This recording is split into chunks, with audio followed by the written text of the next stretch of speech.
I'm Bob Cringely. 16 years ago, when I was making my television series Triumph of the Nerds, I interviewed Steve Jobs. That was in 1995. 10 years earlier, Steve had left Apple following a bruising struggle with John Sculley, the CEO he'd brought into the company. At the time of our interview, Steve was running Next, the niche computer company he founded after leaving Apple. Little did we know that within 18 months he would sell Next to Apple, and 6 months later, he'd be running the place. The way things work in television, we used only a part of that interview in the series, and for years we thought the interview was lost forever because the master tape went missing while being shipped from London to the US in the 1990s. Then just a few days ago, series director Paul Sen found a VHS copy of that interview in his garage. There are very few TV interviews with Steve Jobs, and almost no good ones. They rarely show the charisma, candor, and vision that this interview does. And so, to honor an amazing man, here's that interview in its entirety. Most of this has never been seen before. So, how did you get involved with personal computers? Well, I ran into my first computer when I was about 10 or 11. And it's hard to remember back then, but I'm an old fossil now. I'm an old fossil. So when I was 10 or 11, it was about 30 years ago. And no one had ever seen a computer. To the extent that they'd seen them in movies, and there were these big boxes with whirring, for some reason they fixated on the tape drives as being the icon of what the computer was, or flashing lights somehow. And so nobody had ever seen one. They're very mysterious, very powerful things that did something in the background. And so to see one and actually get to use one was a real privilege back then. And I got into NASA, Ames Research Center down here, and I got to use a time-sharing terminal. So I didn't actually see the computer, but I saw a time-sharing terminal. And in those days, again, it's hard to remember how primitive it was. There was no such thing as a computer with a graphics video display. It was literally a printer. It was a teletype printer with a keyboard on it. So you would keyboard these commands in, and then you would wait for a while, and then the thing would go and it would tell you something out. But even with that, it was still remarkable, especially for a 10-year-old, that you could write a program in BASIC, let's say, or Fortran, and actually this machine would sort of take your idea and it would sort of execute your idea and give you back some results. And if they were the results that you predicted, your program really worked. It was an incredibly thrilling experience. So I became very captivated by a computer. And a computer to me was still a little mysterious because it was at the other end of this wire, and I'd never really seen the actual computer itself. And then I got tours of computers after that and saw the insides. And then I was part of this group at Hewlett-Packard. When I was 12, I called up Bill Hewlett, who lived in Hewlett-Packard at the time. And again, this dates me, but there was no such thing as an unlisted telephone number then, so I could just look in the book and looked his name up. And he answered the phone, and I said, "Hi, my name's Steve Jobs. You don't know me, but I'm 12 years old, and I'm building a frequency counter, and I'd like some spare parts." And so he talked to me for about 20 minutes. I'll never forget it as long as I live. And he gave me the parts, but he also gave me a job working at Hewlett-Packard that summer. And I was 12 years old. And that really made a remarkable influence on me. Hewlett-Packard was really the only company I'd ever seen in my life at that age. And it formed my view of what a company was and how well they treated their employees. You know, at that time, I mean, they didn't know about cholesterol back then, but at that time they used to bring a big cart full of donuts and coffee out at 10 o'clock every morning. Everybody take a coffee and donut break, and just little things like that. It was clear that the company the company recognized that its true value was its employees. So anyway, things led to things with Hewlett-Packard, and I started going up to their Palo Alto research labs every Tuesday night with a small group of people to meet some of their researchers and stuff. And I saw the first desktop computer ever made, which was the Hewlett-Packard 9100. It was about as big as a suitcase, but it actually had a small cathode ray tube display in it.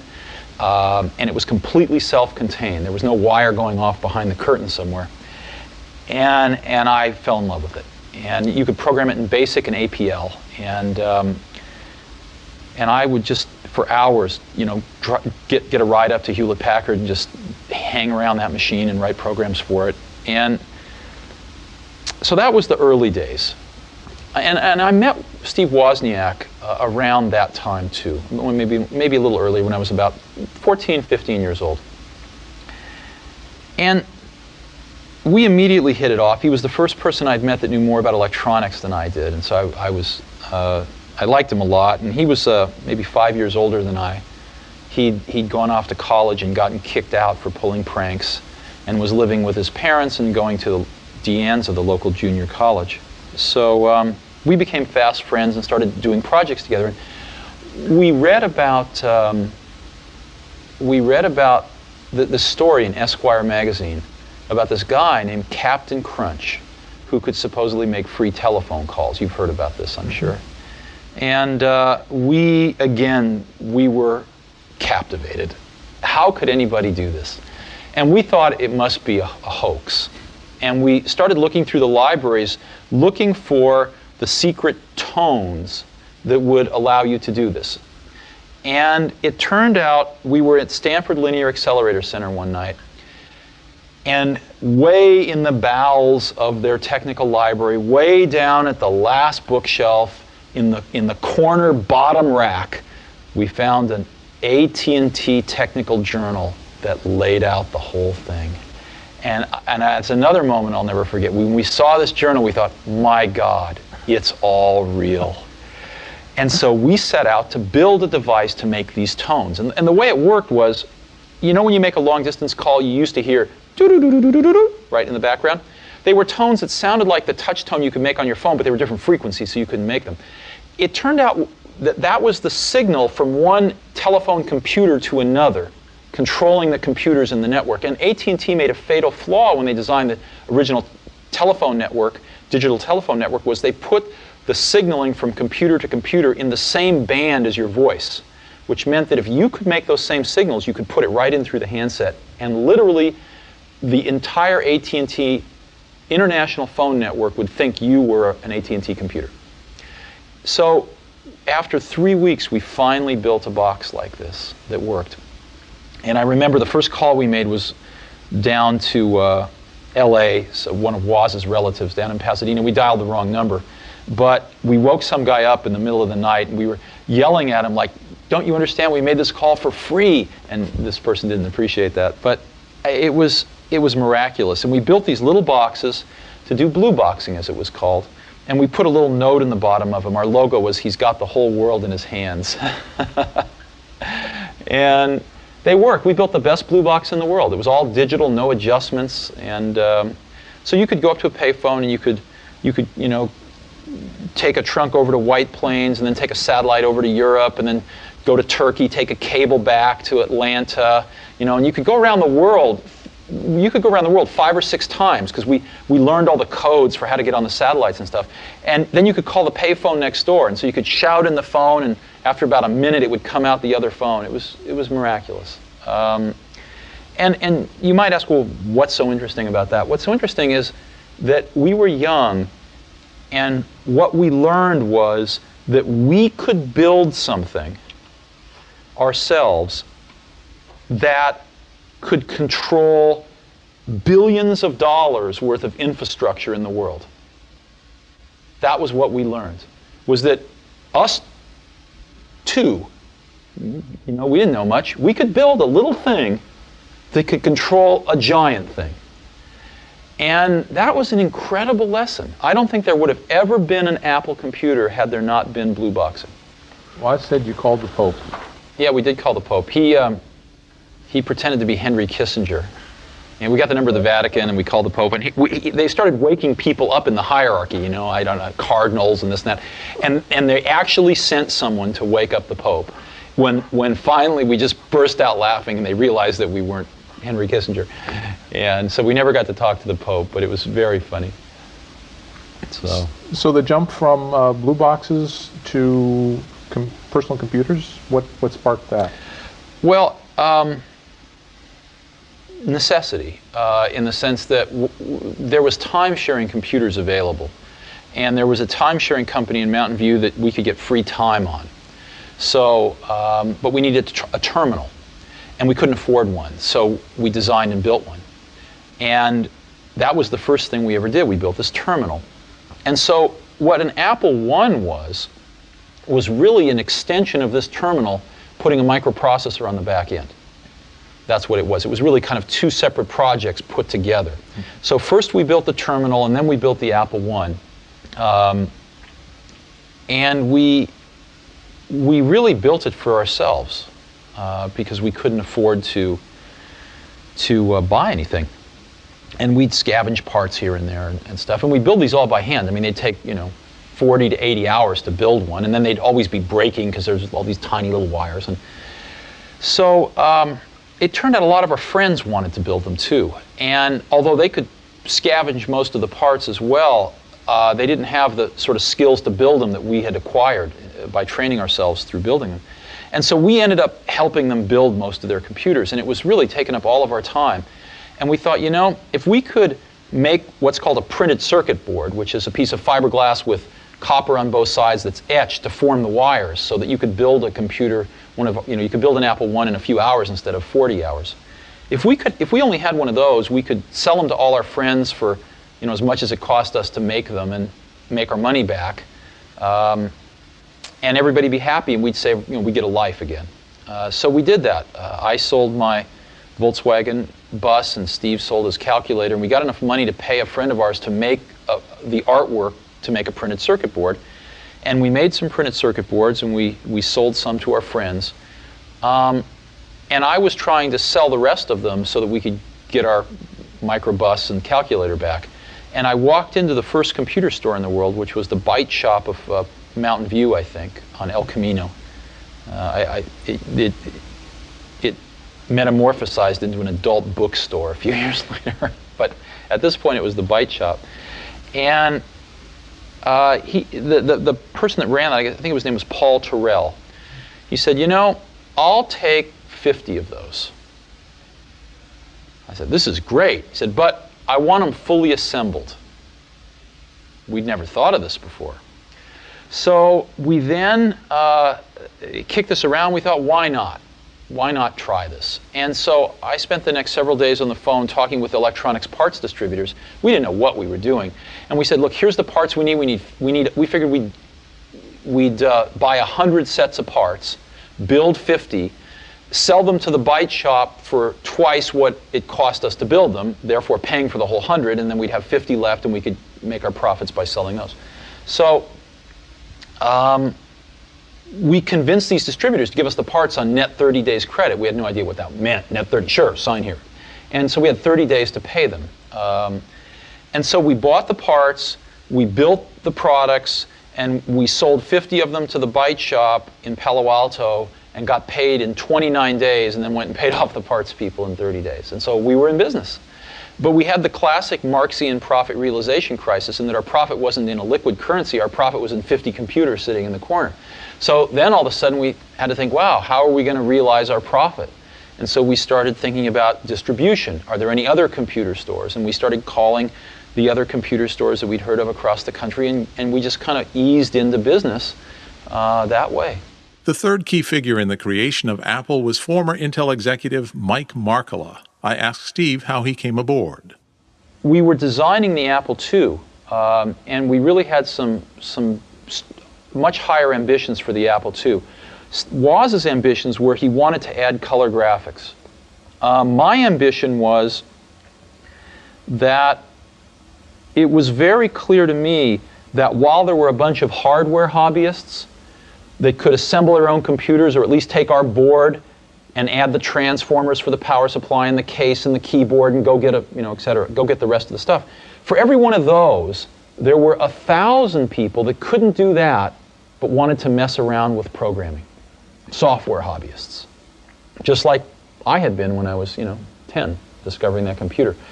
And so my dream for the Apple II was to sell the first real packaged computer, packaged personal computer, where you didn't have to be a hardware hobbyist at all. And so combining both of those dreams, we actually designed the product. And I found a designer, and we designed the packaging and everything. And we wanted to make it out of plastic, and we had the whole thing ready to go, but we needed some money for tooling the case and things like that. We needed a few $100,000. And this was way beyond our means. So I went looking for some venture capital. And I ran across one venture capitalist named Don Valentine, who came over to the garage, and he later said I looked like a renegade from the human race. That was his famous quote. And he said he wasn't willing to invest in us, but he recommended a few people that might, and one of them was Mike Markkula. So I called Mike on the phone, and Mike came over, and Mike had retired at about 30 or 31 from Intel. He was a product manager there and gotten a little bit of stock, and made like $1 million on stock options, which at that time was quite a lot of money. And he'd been investing in oil and gas deals and kind of staying home and doing that sort of thing. And he, I think, was kind of antsy to get back into something. And Mike and I hit it off very well. And so Mike said, okay, I'll invest after a few weeks. And I said, no, we don't want your money. We want you. So we convinced Mike to actually throw in with us as an equal partner. And so Mike put in some money, and Mike put in himself. And the three of us went off, and we took this design that was virtually done with the Apple II and tooled it up and announced it a few months later at the West Coast Computer Fair. What was that like? It was great. We got the best. I mean, the West Coast Computer Fair was small at that time, but to us it was very large. And so we had this fantastic booth there. We had a projection television showing the Apple II and showing its graphics, which today look very crude, but at that time were by far the most advanced graphics on a personal computer. And I think, my recollection is we stole the show. And a lot of dealers and distributors started lining up, and we were off and running. How old were you? 21. 21. Yeah. You're 21. You're a big success. You just sort of done it by the seat of your pants. You don't have any particular training in this. How do you learn to run a company?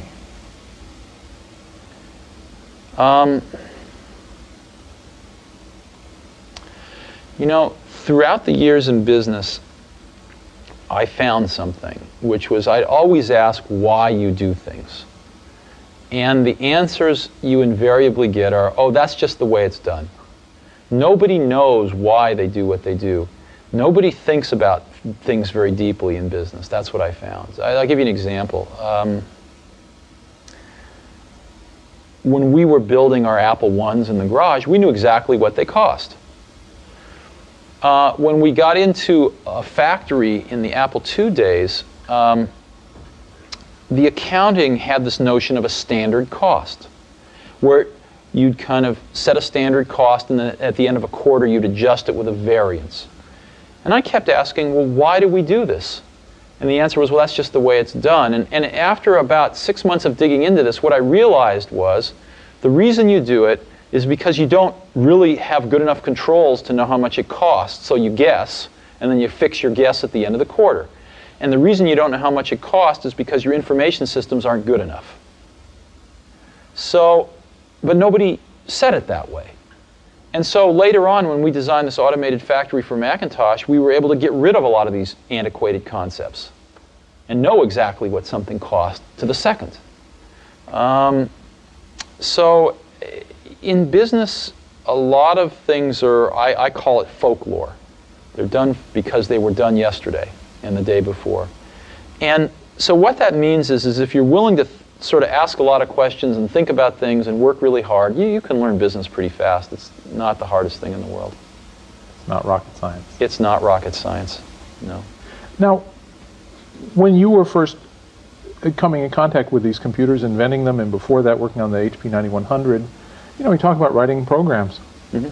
What sort of programs? What do people actually do with these things?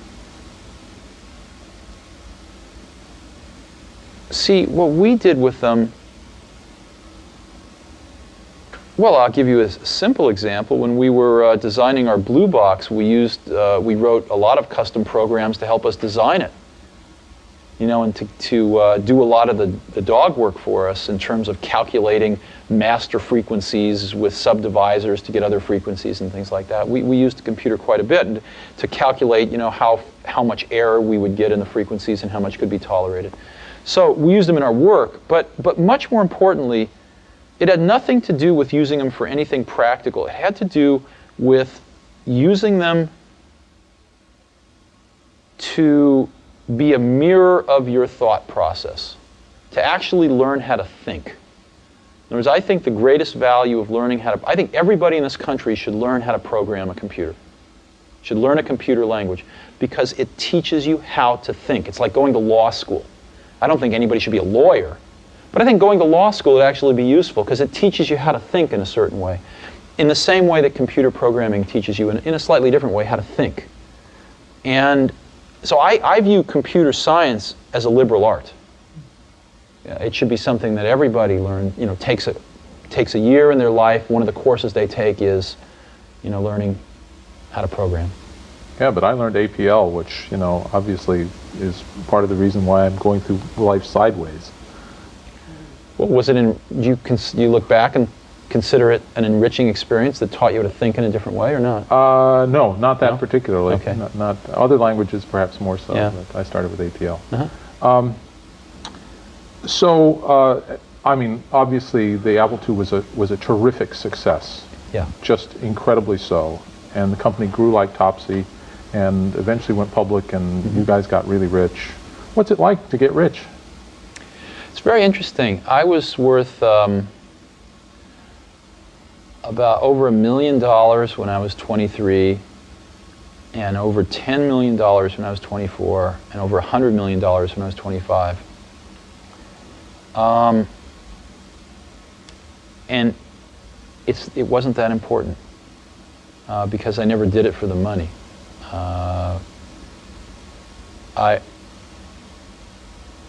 I think money is a wonderful thing because it enables you to do things. It enables you to invest in ideas that don't have a short-term payback and things like that. But especially at that point in my life, it was not the most important thing. The most important thing was the company, the people, the products we were making, what we were going to enable people to do with these products. So I didn't think about it a great deal. You know, I never sold any stock, and just really believed that the company would do very well over the long term. Central to the development of the personal computer was the pioneering work being done at Xerox's Palo Alto Research Center, which Steve first visited in 1979. I had 3 or 4 people who kept bugging me that I ought to get my rear over to Xerox PARC and see what they were doing. And so I finally did. I went over there, and they were very kind, and they showed me what they were working on. And they showed me really 3 things. But I was so blinded by the first one that I didn't even really see the other 2. One of the things they showed me was object-oriented programming. They showed me that, but I didn't even see that. The other one they showed me was really a networked computer system. They had over 100 Alto computers, all networked, using email, et cetera, et cetera. I didn't even see that. I was so blinded by the first thing they showed me, which was the graphical user interface. I thought it was the best thing I'd ever seen in my life. Now, remember, it was very flawed. What we saw was incomplete. They'd done a bunch of things wrong, but we didn't know that at the time. It's still, though, they had the germ of the idea was there, and they'd done it very well. And within, 10 minutes, it was obvious to me that all computers would work like this someday. It was obvious. I mean, you could argue about how many years it would take. You could argue about who the winners and losers might be, but you couldn't argue about the inevitability of it. It was so obvious. You would have felt the same way had you been there. You know, those are the exact words that Paul Allen used. Yeah. It's really interesting. Yeah, it was obvious.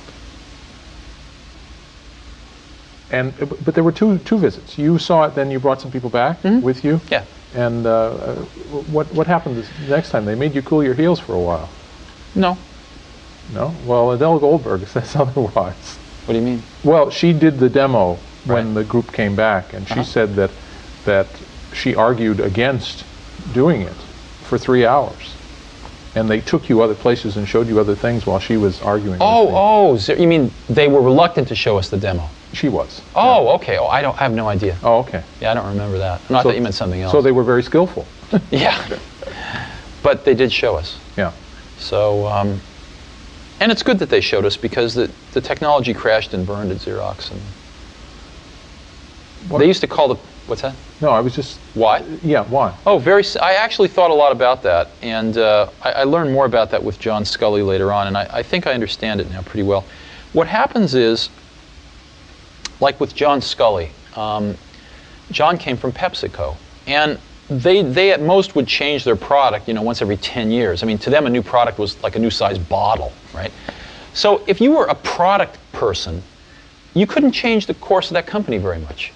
So who influenced the success of PepsiCo? The sales and marketing people. Therefore, they were the ones that got promoted, and therefore they were the ones that ran the company. Well, for PepsiCo, that might have been okay, but it turns out the same thing can happen in technology companies that get monopolies, like, IBM and Xerox. If you were a product person at IBM or Xerox, so you make a better copy or a better computer. So what? When you have a monopoly market share, the company's not any more successful. So the people that can make the company more successful are sales and marketing people. And they end up running the companies. And the product people get driven out of the decision-making forums. And the companies forget what it means to make great products. Sort of the product sensibility and the product genius that brought them to that monopolistic position gets rotted out by people running these companies who have no conception of a good product versus a bad product. They have no conception of the craftsmanship that's required to take a good idea and turn it into a good product. And they really have no feeling in their hearts, usually, about wanting to really help the customers. So that's what happened at Xerox. The people at Xerox PARC used to call the people that ran Xerox toner heads. And these toner heads would come out to Xerox PARC, and they just had no clue about what they were seeing. And for our audience, toner is what? Oh, toner. Toner is what you put into a copier.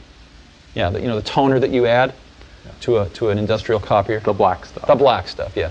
So basically, they were copier heads that just had no clue about a computer or what it could do.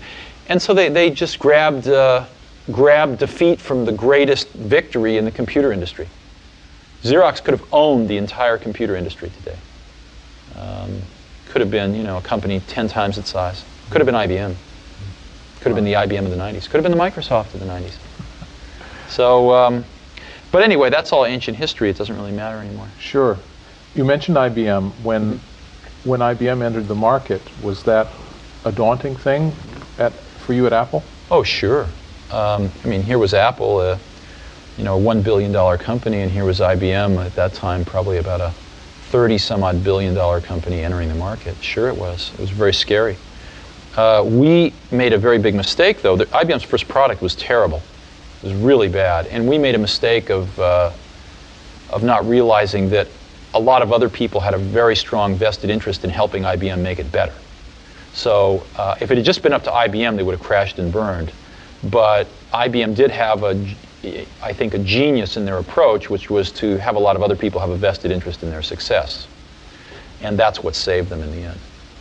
So you came back from visiting Xerox PARC with a vision. Mm-hmm. And how did you implement the vision?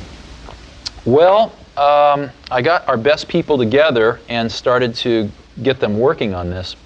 The problem was that we'd hired a bunch of people from Hewlett-Packard. And they didn't get this idea. They didn't get it. I remember having dramatic arguments with some of these people who thought the coolest thing in user interface was soft keys at the bottom of a screen. They had no concept of proportionally spaced fonts, no concept of a mouse. Matter of fact, I remember arguing with these folks, people screaming at me that it would take us 5 years to engineer a mouse and it would cost $300 to build. And I finally got fed up. I just went outside and found David Kelly Design and asked him to design me a mouse, and in 90 days we had a mouse we could build for $15 that was phenomenally reliable. So I found that, in a way, Apple Apple did not have the caliber of people that was necessary to seize this idea in many ways.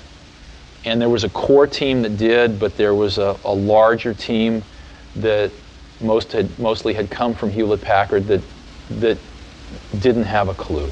Well, it becomes this issue of professionalism. There's a dark side and a light side to it, isn't Well, there? no, you know what it is? No, it's not dark and light. It's that people get confused. Companies get confused. When they start getting bigger, they want to replicate their initial success. And a lot of them think, well, somehow there's some magic in the process of how that success was created. So they start to try to institutionalize process across the company. And before very long, people get very confused that the process is the content. And that's ultimately the downfall of IBM. IBM has the best process people in the world. They just forgot about the content. And that's what happened a little bit at Apple, too. We had a lot of people who were great at management process. They just didn't have a clue as to the content. And in my career, I found that the best people, are the ones that really understand the content, and they're a pain in the butt to manage, But you put up with it because they're so great at the content. And that's what makes great products. It's not process, it's content. So we had a little bit of that problem at Apple. And that problem eventually resulted in the Lisa, which had its moments of brilliance. In a way, it was very far ahead of its time. But there wasn't enough fundamental content understanding. Apple drifted too far away from its roots. To these Hewlett-Packard guys, $10,000 was cheap. To our market, to our distribution channels, $10,000 was impossible. So we produced a product that was a complete mismatch for the culture of our company, for the image of our company, for the distribution channels of our company, for our current customers. None of them could afford a product like that. And it failed.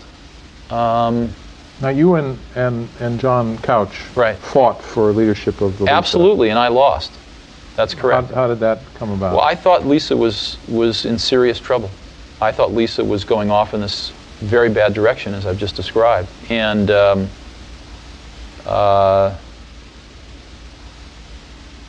I could not convince enough people in the senior management of Apple that was the case. And we ran the place as a team for the most part. So I lost. And at that point in time, I brooded for a few months. But it was not very long after that it really occurred to me that if we didn't do something here, the Apple II was running out of gas. And we needed to do something with this technology fast, or else Apple might cease to exist as the company that it was. And so I formed a small team to do the Macintosh. And we were on a mission from God, to save Apple.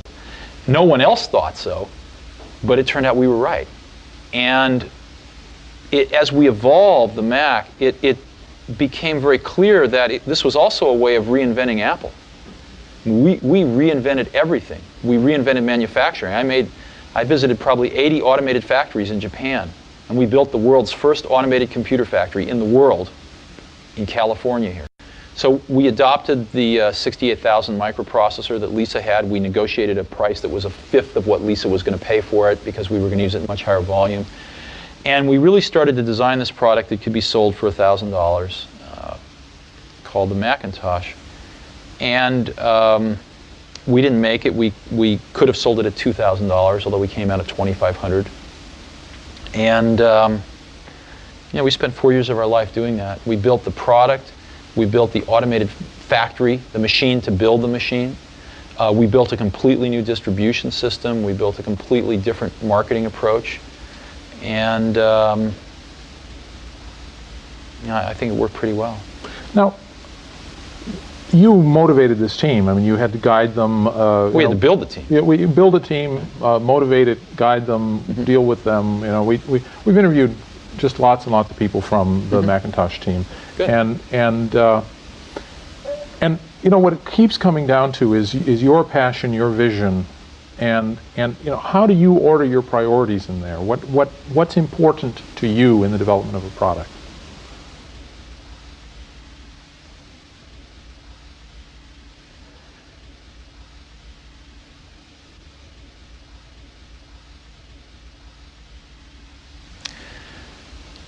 You know,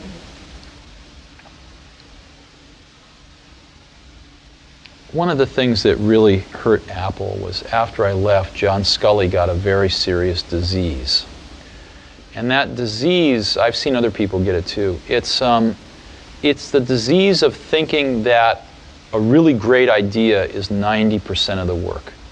And that if you just tell all these other people, you know, here's this great idea, then of course they can go off and make it happen.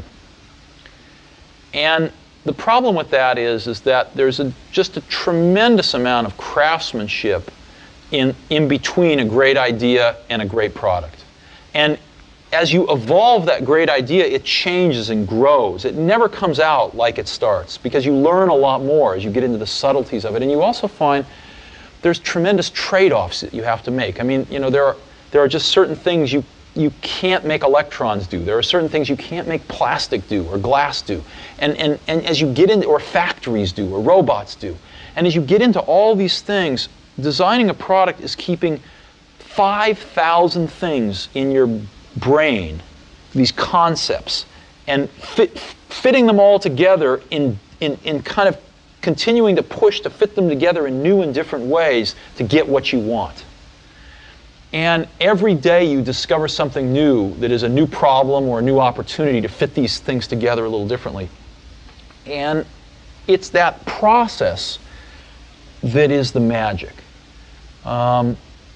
And so we had a lot of great ideas when we started, but what I've always felt that a team of people doing something they really believe in is like when I was a young kid, there was a widowed man that lived up the street, and he was in his 80s.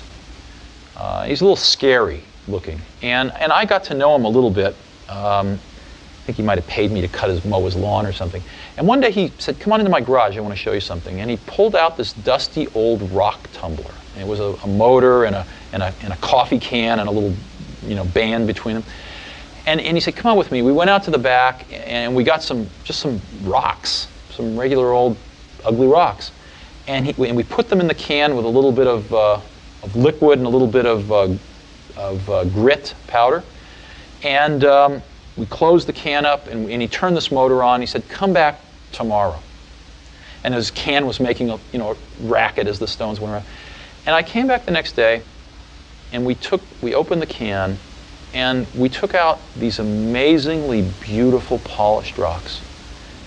The same common stones that had gone in through rubbing against each other like this, creating a little bit of friction, creating a little bit of noise, had come out these beautiful polished rocks. And that's always been, in my mind, my metaphor for a team working really hard on something they're passionate about, is that it's through the team, through that group of incredibly talented people, bumping up against each other, having arguments, having fights sometimes, making some noise, and working together, they polish each other. And they polish the ideas, and what comes out are these really beautiful stones. Yeah. So it's hard to explain, and it's certainly not the result of one person. I mean, people like symbols, so I'm the symbol of certain things, but it really was a team effort on the Mac. Now, in my life, I observed something fairly early on at Apple, which I didn't know how to explain it then, but I've thought a lot about it since. Most things in life, the dynamic range between average and the best is at most 2 to 1. Right? Like if you go to New York City and you get an average taxi cab driver versus the best taxi cab driver, you're probably going to get to your destination with the best taxi cab maybe 30% faster. In an automobile, what's the difference between an average and the best? Maybe, 20%. The best CD player and an average CD player, 20%. So 2 to 1 is a big, big dynamic range in most of life. In software, and it used to be the case in hardware too, the difference between average and the best is 50 to 1, maybe 100 to 1. Easy. Okay? Yeah. Very few things in life are like this, but what I was lucky enough to spend my life in is like this. And so I've built a lot of my success off finding these truly gifted people and not settling for B and C players, but really going for the A players. And I found something. I found that when you get enough A players together, when you go through the incredible work to find 5 of these A players, they really like working with each other because they've never had a chance to do that before. And they don't want to work with B and C players, and so it becomes self-policing, and they only want to hire more A players. And so you build up these pockets of A players, and it propagates.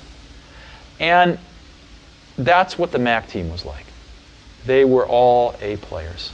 And these were extraordinarily talented people.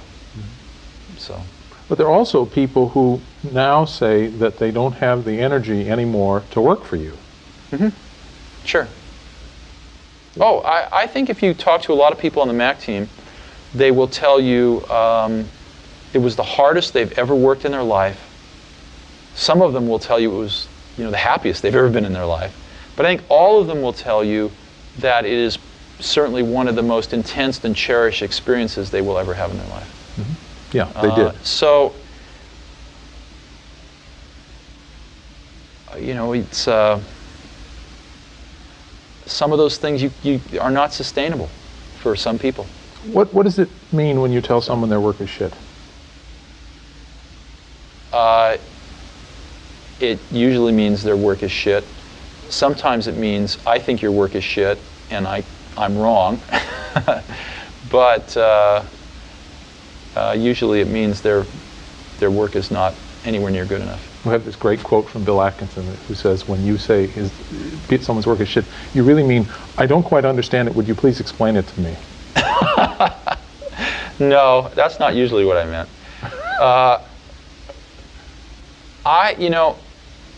When you get really good people, they know they're really good, and you don't have to baby people's egos so much. And what really matters is the work. And everybody knows that. That's all that matters is the work. So people are being counted on to do specific pieces of the puzzle. And the most important thing I think you can do for somebody who's really good and who's really being counted on is to point out to them when their work isn't good enough. And to do it very clearly and to articulate why and to get them back on track. And you need to do that in a way that does not call into question your confidence in their abilities, but leaves not too much room for interpretation that it's the work that they have done for this particular thing is not good enough to support the goal of the team. And that's a hard thing to do. And I've always taken a very direct approach. So, and I think if you talk to people that have worked with me, the really good people have found it beneficial. Some people have hated it, But, and I'm also one of these people that I don't really care about being right, I just care about success. So you'll find a lot of people that will tell you that I had a very strong opinion, and they, presented evidence to the contrary, and 5 minutes later I completely changed my mind. Because I'm like that. I don't mind being wrong. And I'll admit that I'm wrong a lot. It doesn't really matter to me too much. What matters to me is that we do the right thing. So how and why did Apple get into desktop publishing, which would become the Mac's killer app? I don't know if you know this, but we got the first Canon laser printer engine shipped in the United States at Apple. And we had it hooked up to a Lisa actually imaging pages before anybody. Before HP, long before HP, long before Adobe. But I heard a few times people would tell me, hey, there's these guys over in this garage that left Xerox PARC, you ought to go see them. And I finally went and saw them, and I saw what they were doing, and it was better than what we were doing. And they were going to be a hardware company. They wanted to make printers and the whole thing. And so I talked them into being a software company. And we, within 2 or 3 weeks, we had canceled our internal project. A bunch of people wanted to kill me over this, but we did it. And I had cut a deal with Adobe to use their software, and we bought 19.9% of Adobe at Apple. They needed some financing. We wanted a little bit of control. And we were off to the races. And so we got the engines from Canon. We designed the first laser printer controller at Apple. And we got the software from Adobe, and we introduced the LaserWriter. And no one at the company wanted to do it but a few of us in the Mac group. Everybody thought a $7,000 printer was crazy. What they didn't understand was you could share it with AppleTalk. I mean, they understood it intellectually, but they didn't understand it viscerally, because the last really expensive thing we tried to sell was Lisa. So we pushed this thing through, and I had to basically do it over a few dead bodies, but we pushed this thing through, and it was the first laser printer on the market, as you know. And you know, the rest is history. When I left Apple, Apple was the largest printer company measured by revenue in the world. Wow. It lost that distinction to Hewlett-Packard about 3-4 years after I left, unfortunately. But when I left, it was the largest printer company in the world. Did you envision desktop publishing? Was that a no-brainer? You know,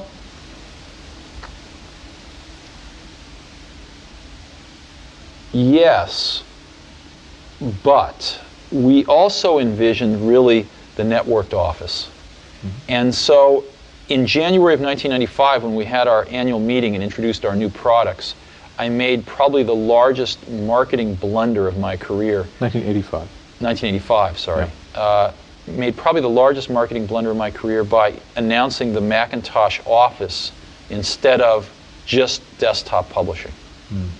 And we had desktop publishing as a major component of that, but we announced a bunch of other stuff as well, and I think we should have just focused on desktop publishing at that time. After serious disagreements with Apple's CEO John Sculley, Steve left the company in 1985. Tell us about your departure from Apple. Oh, it was very painful. I'm not even sure I want to talk about it. What can I say? I hired the wrong guy. That was Sculley? Yeah. And he destroyed everything I'd spent 10 years working for. Starting with me, but that wasn't the saddest part. I would have gladly left Apple if Apple would have turned out like I'd wanted it to. He basically got on a rocket ship that was about to leave the pad, and the rocket ship left the pad, and it kind of went to his head. He got confused and thought that he built the rocket ship. And then he kind of sort of changed the trajectory so that it was inevitably going to crash into the ground. Well, it was always in the pre-Macintosh days and the early Macintosh days, it was always the Steve and John show. You know, you two were kind of joined at the hip for a while there. And then something happened to split you. What was that? That's correct. What was that catalyst? What happened was that the industry went into a recession in late 1984. Sales started seriously contracting. And John didn't know what to do. He had not a clue. And there was a leadership vacuum at the top of Apple. There were fairly strong general managers running the divisions. I was running the Macintosh division. Somebody else was running the Apple II division, etc. There were some problems with some of the divisions. There was a person running the storage division that was completely out to lunch, and a bunch of things that needed to be changed. But all of those problems got put in a pressure cooker because of this contraction in the marketplace. And there was no leadership. And John was in a situation where the board was not happy and where he was probably not long for the company. And one thing I did not ever see about John until that time was he had an incredible survival instinct. Somebody once told me this guy didn't get to be the president of PepsiCo without these kinds of instincts, and it was true. And John decided that a really good person to be the root of all these problems would be me. And so we came to loggerheads. And John had cultivated a very close relationship with the board. And they believed him. So that's what happened. So there were competing visions for the company. Oh, clearly. And Well, not so much competing visions for the company, because I don't think John had a vision for the company. well, I guess I'm asking, what was your vision that Yeah. that lost out in this instance? It wasn't an issue of vision, it was an issue of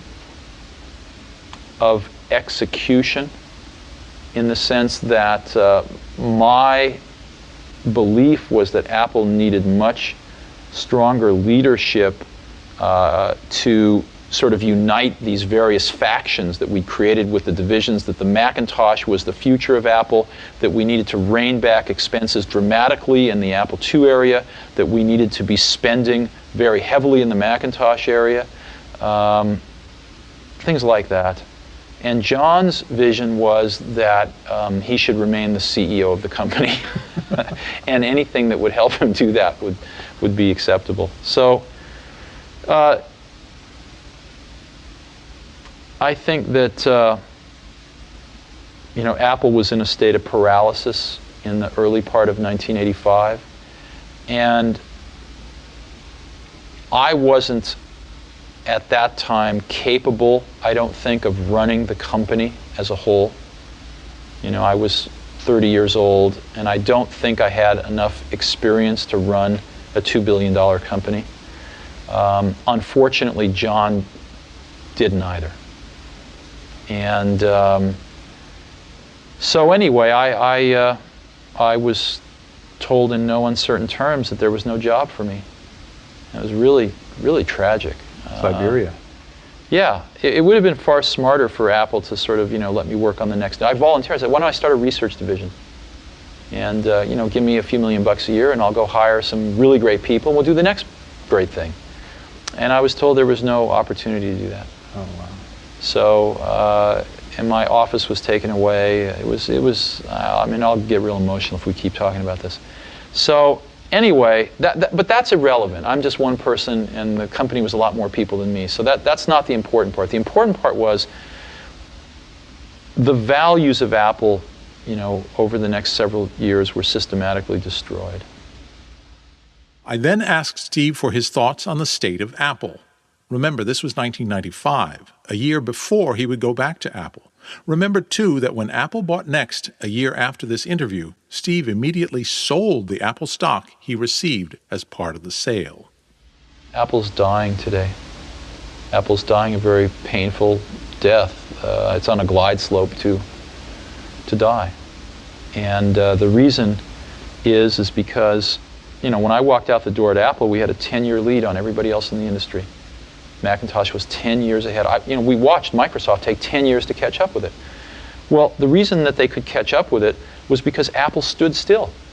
The Macintosh that's shipping today is 25% different than the day I left. They've spent hundreds of millions of dollars a year on R&D. A total of probably $5 billion on R&D. What did they get for it? I don't know. But it was what happened was the understanding of how to move these things forward and how to create these new products somehow evaporated. And I think a lot of the good people stuck around for a while, but there wasn't an opportunity to get together and do this because there wasn't any leadership to do that. So what's happened with Apple now is that they've fallen behind in many respects, certainly in market share. And most importantly, their differentiation has been eroded by Microsoft. And so what they have now is they have their installed base, which is not growing and which is shrinking slowly, but will provide a good revenue stream for several years. But it's a glide slope that's just going to go like this. So it's unfortunate. And I don't really think it's reversible at this point in time. Neither do I. What about Microsoft? That's the juggernaut now, right? And it's it's a kind of a Ford LTD going into the future. It's definitely not a Cadillac. It's not a BMW. It's just what's going on there? How did those guys do that? Well, Microsoft's Orbit was made possible by a Saturn V booster called IBM. And I know Bill would get upset with me for saying this, but of course it was true. And much to Bill and Microsoft's credit, they used that fantastic opportunity to create more opportunity for themselves. Most people don't remember, but until 1984 with the Mac, Microsoft was not in the applications business. It was dominated by Lotus. And Microsoft took a big gamble to write for the Mac. And they came out with applications that were terrible. But they kept at it, and they made them better, and eventually they dominated the Macintosh application market, and then used a springboard of Windows to get into the PC market with those same applications. And now they dominate the applications in the PC space too. So they have two characteristics. I think they're very strong opportunists, and I don't mean that in a bad way. And two, they're like the Japanese. They just keep on coming. Now, they were able to do that because of the revenue stream from the IBM deal. But nonetheless, they made the most of it, and I give them a lot of credit for that. The only problem with Microsoft is they just have no taste. They have absolutely no taste, and what that means is, I don't mean that in a small way, I mean that in a big way, in the sense that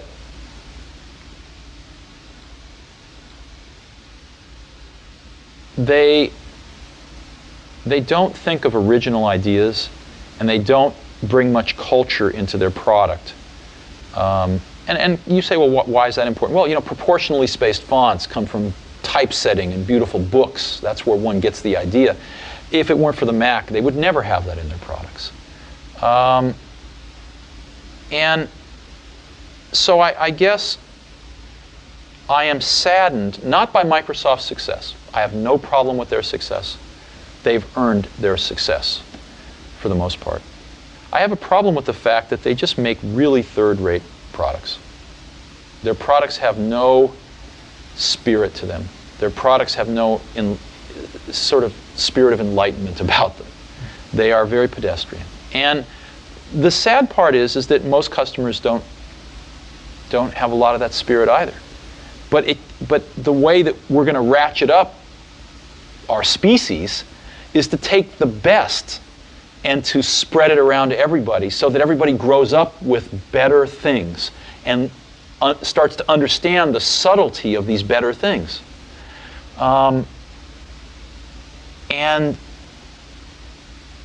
Microsoft's just, it's McDonald's. So that's what saddens me. Not that Microsoft is one, but that Microsoft's products don't display more insight and more creativity. So what are you doing about it? Tell us about Next. Well, I'm not doing anything about it. Okay. Because Next is too small of a company to do anything about that. I'm just watching it. And there's really nothing I can do about it. Next, we talked about Next, the company Steve was running in 1995, which Apple was soon to buy.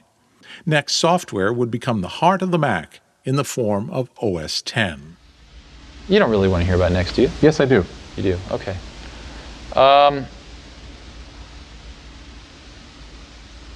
Well, maybe the best thing, since we don't have much time, is I can just tell you what Next is today. Yeah, rather than the whole that's history. There hasn't been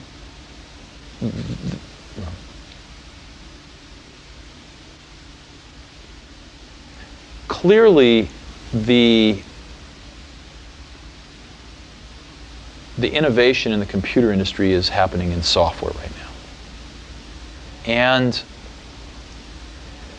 there hasn't been a revolution in how we create software in a long sorry. The innovation in the industry is in software, and there hasn't ever been a real revolution in how we created software, certainly not in the last 20 years. As a matter of fact, it's gotten worse.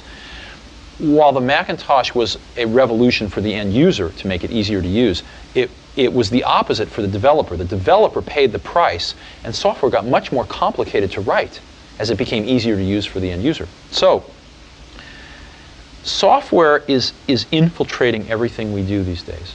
in businesses, software is one of the most potent competitive weapons. I mean, the most successful business war was friends and family, MCI's friends and family, in the last 10 years.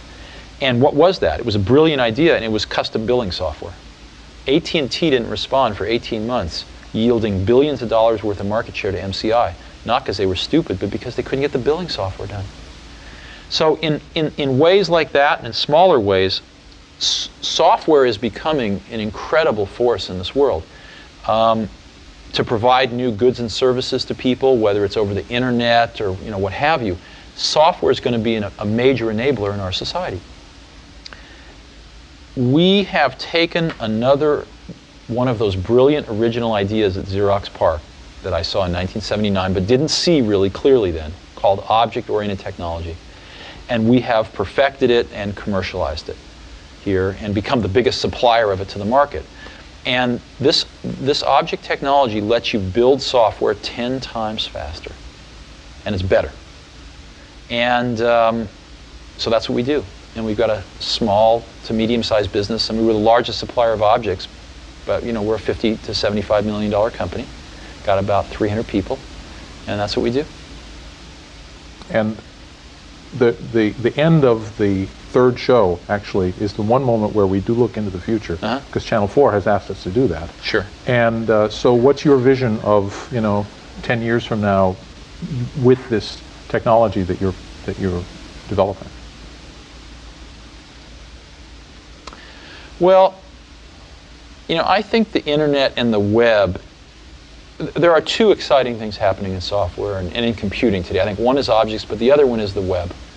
The web is incredibly exciting because it is the fulfillment of a lot of our dreams that the computer would ultimately not be primarily a device for computation, but metamorphosize into a device for communication. And with the web, that's finally happening. And secondly, it's exciting because Microsoft doesn't own it, and therefore there's a tremendous amount of innovation happening. So I think that the web is going to be profound in what it does to our society. As you know, about 15% of the goods and services in the US are sold via catalogs or over the television. All that's going to go on the web and more. Billions and billions, soon tens of billions of dollars worth of goods and services are going to be sold on the web. If you could, a way to think about it is the ultimate direct-to-customer distribution channel. Another way to think about it is the smallest company in the world can look as large as the largest company in the world on the web. So I guess I think the web, as we look back 10 years from now, the web is going to be the defining technology, the defining social moment for computing. And I think it's going to be huge. I think it's breathed a whole new generation of life into personal computing. And I think it's going to be huge. Yeah. And you're making software that... Oh, absolutely, but so is everybody. I mean, just forget about what we're doing. Just as an industry, the web is going to open a whole new door to this industry. Yeah. It's another one of those things that it's obvious once it happens. But 5 years ago, who would have guessed? Right. That's right. Yeah. Isn't this a wonderful place we live in? I was keen to know about Steve's passion. What drove him? I read an article when I was very young in Scientific American, and it measured the efficiency of locomotion for various species on the planet. So for, bears and chimpanzees and raccoons and birds and fish, how many kilocalories per kilometer did they spend to move? And humans were measured too. And the condor won.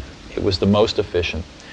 And mankind, the crown of creation, came in with a rather unimpressive showing about a third of the way down the list. But somebody there had the brilliance to test a human riding a bicycle. Blew away the condor, all the way off the charts. And I remember this really had an impact on me. I really remember this, that humans are tool builders. And we build tools that can dramatically amplify our innate human abilities. And to me, we actually ran an ad like this very early at Apple, that the personal computer was the bicycle of the mind. And I believe that with every bone in my body, that of all the inventions of humans, the computer is going to rank near, if not at the top, as history unfolds and we look back. And it is the most awesome tool that we have ever invented. And I feel incredibly lucky to be at exactly the right place in Silicon Valley, at exactly the right time historically, where this invention has taken form. And as you know, when you set a vector off in space, if you can change its direction a little bit at the beginning, it's dramatic when it gets a few miles out in space. I feel we are still really at the beginning of that vector.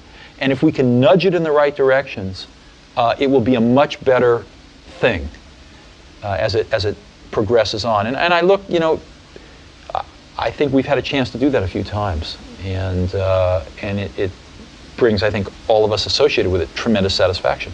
But how do you know what's the right direction?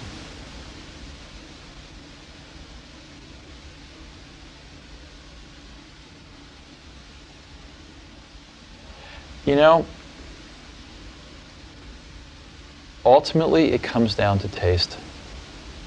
It comes down to taste. It comes down to trying to expose yourself to the best things that humans have done, and then try to bring those things in to what you're doing. I mean, Picasso had a saying, he said, good artists copy, great artists steal. And we have, always been shameless about stealing great ideas. And I think part of what made the Macintosh great was that the people working on it were musicians and poets and artists and zoologists and historians who also happened to be the best computer scientists in the world. But if it hadn't been for computer science, these people would have all been, doing amazing things in life in other fields. And they brought with them, we all brought to this effort a very liberal arts sort of air, a very liberal arts attitude that we wanted to pull in the best that we saw in these other fields into this field. And I don't think you get that if you are very narrow. One of the questions I asked everyone in the series was, are you a hippie or a nerd? Oh, if I had to pick one of those two, I'm clearly a hippie. Yeah. Yeah. Okay, that in 30 and seconds. All the people I work with were clearly in that category too. Really? Yeah. Yeah. Yeah, why? I mean, is it you seek out hippies, or they are attracted to you? Well, ask yourself, what is a hippie? I mean, this is an old word that has a lot of connotations, but to me, because I grew up, remember that the 60s happened in the early 70s, right? So we have to remember that. And that's sort of when I came of age. So I saw a lot of this. And, a lot of it happened right in our backyard here. So to me, the spark of that was that there was something beyond sort of what you see every day. There's something going on here in life beyond just a job and a family and 2 cars in the garage and a career. There's something more going on. There's another side of the coin that we don't talk about much, and we experience it when there's gaps, when we kind of just aren't really, when everything's not ordered and perfect, when there's kind of a gap, you experience this inrush of something. And a lot of people have set off throughout history to find out what that was. Whether it's Thoreau or whether it's, some Indian mystics or whoever it might be. And the hippie movement got a little bit of that, and they wanted to find out what that was about. And that life wasn't about what they saw their parents doing. And of course the pendulum swung too far the other way and it was crazy. But there was a germ of something there. And it's the same thing that causes people to want to be poets instead of bankers, and I think that's a wonderful thing. And I think that same spirit can be put into products, and those products can be manufactured and given to people, and they can sense that spirit. I mean, if you talk to people that use the Macintosh, they love it. I mean, you don't hear people loving products very often, really. But you could feel it in there. There was something really wonderful there. So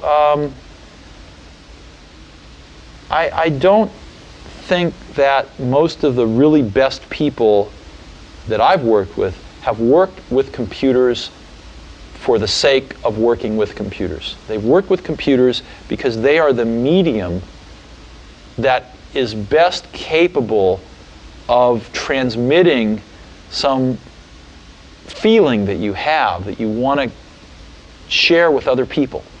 Does that make any sense to you? Oh, yeah. And before they invented these things, all these people would have done other things. But computers were invented, and they did come along, and all these people did get interested in school or before school, and said, hey, this is the medium that I think I can say something in. Mm-hmm.